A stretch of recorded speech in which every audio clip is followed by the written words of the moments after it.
तो हेलो बच्चों, आज हम लोग डिस्कस करने वाले हैं कक्षा 8वीं का सबसे इम्पोर्टेंट चैप्टर जो कि है क्षेत्रमिति। आप लोगों ने क्षेत्रमिति के बारे में तो सुना ही होगा कि क्षेत्रमिति कैसे अपने को हल करना है। क्षेत्रमिति मतलब क्या? जैसे हमें देखने को मिलता है समलंब देखने को मिलता है, समचतुर्भुज देखने को मिलता है, त्रिभुज देखने को मिलता है।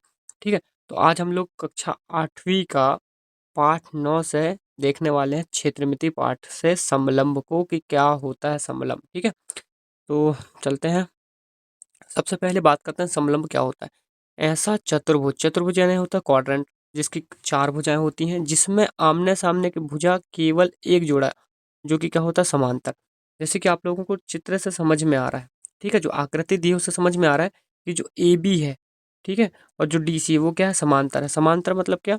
जो एक दूसरे को कभी भी इंटरसेक्ट नहीं करती, यानी कि एक दूसरे को कभी भी नहीं काटती है। ठीक है, ऐसी भुजाओं को, ऐसे साइड्स को क्या बोलते हैं, समांतर भुजाएं।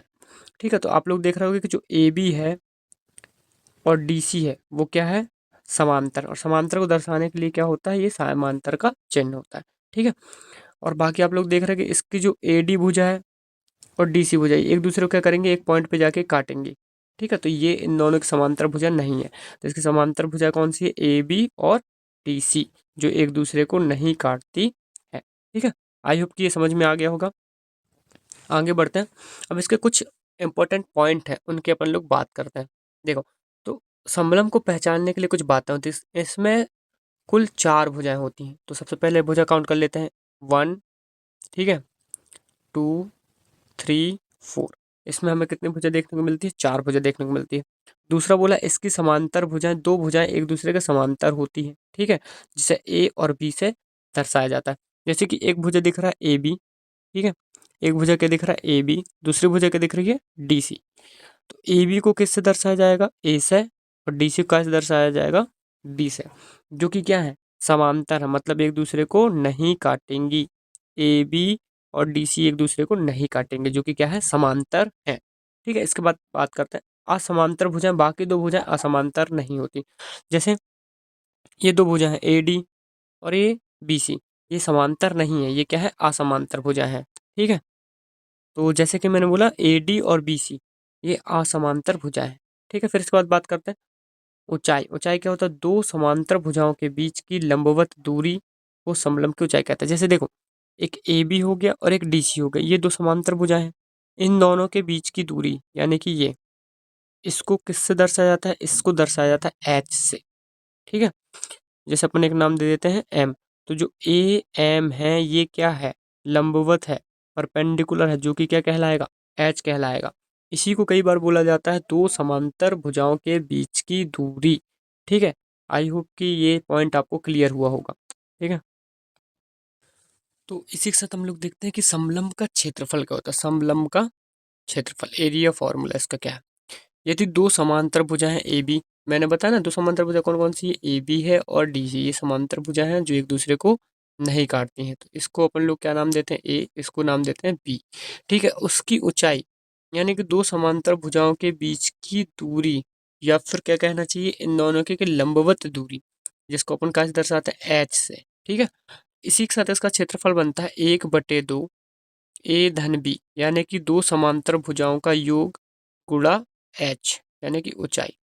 आई होप कि आपको समझ में आ गया होगा कि कैसे हमें इसका सूत्र याद करना है। पहले हमें जो चीज़ दिख रही है उसको करना है।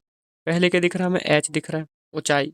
दूसरी चीज़ हमें क्या दिख रहा है, इन दोनों के भुजाओं का योग। कौन सी भुजा, समांतर भुजाओं का योग। ठीक है, तो इसी के साथ हम लोग करते हैं उदाहरण नंबर 1। जैसे कि उदाहरण में आप लोग देख रहे होंगे, यहाँ पे दिया है समलंब के आकार का खेत, जो कि कितना है, उसका क्षेत्रफल दिया है 480।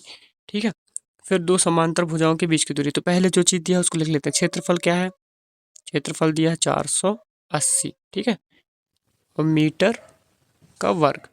फिर इसके बीच की दूरी और 2 भुजाओं के बीच की दूरी क्या होती है, उसको दर्शाया जाता है एच से, हमने अभी बताया, जो कि कितना है, 15 मीटर। ठीक है, आप देख सकते हैं एच जो कि क्या है, 15 मीटर। ठीक है, फिर उसके बाद आते हैं, उनमें से एक समांतर भुजा की लंबाई क्या है, 20। एक समांतर भुजा, अपने पास 2 समांतर भुजा होती है, एक ए और दूसरा बी। तो ए का मान अपने को दिया हुआ है, ए का मान कितना दिया है हमको, 20 दिया है। और प्रश्न क्या पूछा है, प्रश्न पूछा है कि बी का मान क्या होगा। ठीक है, तो दूसरी समांतर भुजा की लंबाई ज्ञात करना है, यानी कि बी बराबर क्या है, क्वेश्चन मार्क।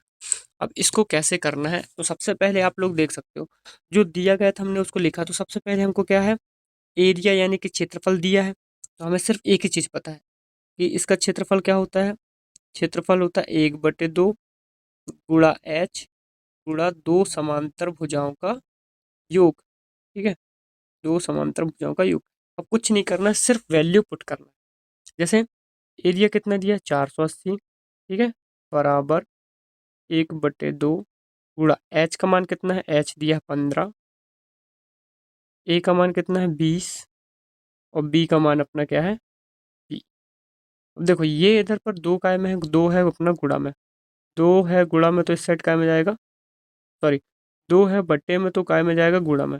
तो 480 में क्या कर देंगे, दो का गुणा बराबर 15, 30 धन बी। ठीक है, अब इसके बाद क्या करना है, इसके बाद देखो इसका ये देखो, ये जो 15 इकाई में है गुणा में है तो इस साइड काय में जाएगा, बटे में। आप इसको गुणा करके भी डिवाइड कर सकते हो, और या चाहो तो डायरेक्ट डिवाइड कर दो। ठीक है, फिर यहाँ पे अपना बच्चा 20 प्लस बी। ठीक है, अब इसको हल कर लेते हैं। इसको हल करने के लिए क्या करना पड़ेगा हमें, तो अपन लोग क्या करते हैं, इस 15 से इसको काट लेते हैं। 15 से काटेंगे, 15 कम 15, 15 तिया 45, बचेगा कितना अपना 3, 15 दूनी 30। अब देखो दो का गुणा करेंगे 32 में, तो 2 दूनी 4, 2 तिया 6, तो कितना आ गया 64। ठीक है, अब 64 बराबर आ गया 20 प्लस बी। अब देखो ये 20 का में प्लस में, तो इस साइड का में जाएगा माइनस में, तो क्या करेंगे इसको माइनस कर दो। तो 64 में अगर अपन 20 को माइनस करेंगे कितना आएगा 44, यानी कि आंसर क्या है, बी बराबर 44 हमारा राइट आंसर होगा। ठीक है, इसी के साथ ये सवाल आपको किस में करना है, होमवर्क में करना है। और बाकी ये सवाल है 9.1 का पहला। ठीक है, दूसरा सवाल है ये दिया 9.1 का दूसरा सवाल। ये सारे सवाल आप होमवर्क में कीजिएगा, नहीं बनता तो आपको नेक्स्ट वीडियो में मिल जाएगा। इसी के साथ जय हिंद।